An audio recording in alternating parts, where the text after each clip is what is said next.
Kita beralih ke berita selanjutnya, pemirsa, mengenai kunjungan kementerian. Dengan mengangkat tema besar sedekah oksigen, rombongan Kementerian Desa Pembangunan Daerah Tertinggal dan Transmigrasi atau Kemendes PDTT melakukan aksi tanam ribuan bibit mangrove. Hal tersebut dilakukan lantaran keberadaan hutan mangrove di Situbondo terjadi penurunan setiap tahunnya.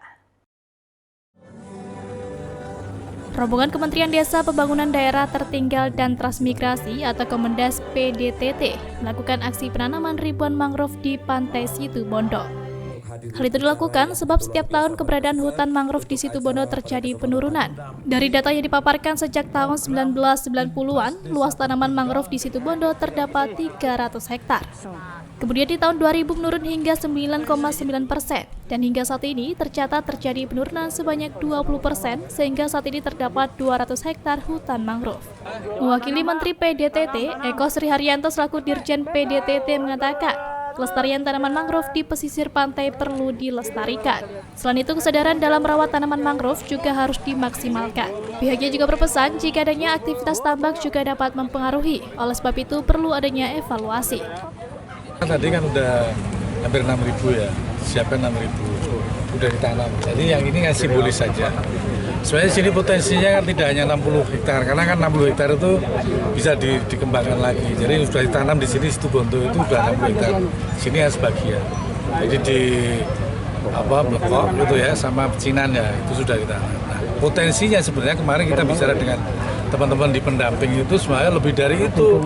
Ya silahkan aja, nanti terus dikembangkan. Bahkan kita tuh selalu ingin kerjasama dengan Yagasu itu untuk membangun ekosistem tentang mangrove ini. Sementara di sisi lain, Wawan Setiawan selaku Sekda Situbondo menyebut dalam penanaman mangrove hanya terkendala ketika air laut dalam keadaan pasang sehingga bibit mangrove terbawa arus laut. Diharap dengan adanya kegiatan penanaman mangrove di sepanjang pesisir pantai Pantura seluas 200 hektar ini dapat dimaksimalkan perkembangannya. Dirjen tadi memang potensi kita sangat luar biasa. Kita punya garis pantai 150 km. Nah, itu adalah lokasi-lokasi yang bisa dikembangkan untuk tembakau. Untuk bako, mohon maaf. Nah, dan kemarin juga Pak Bupati mengembangkan di daerah ini, Kampung Blekok, Pak. Jadi di sana ada memang, dan di situ juga sudah beberapa kali penanaman, tetapi itu tadi, itu yang hidup itu sekitar 30%. Jadi memang harus rajin untuk menyulami. Karena di bawah 3 tahun itu ternyata pertumbuhan bako itu sangat lambat, ya. Jadi 1 tahun itu paling hanya tambah 2 daun, kemudian akar itu juga belum panjang, sehingga ketika air pasang ini bisa terangkat. Dari Situbondo, Jawa Timur, Khalil Rahman, Nasional TV melaporkan.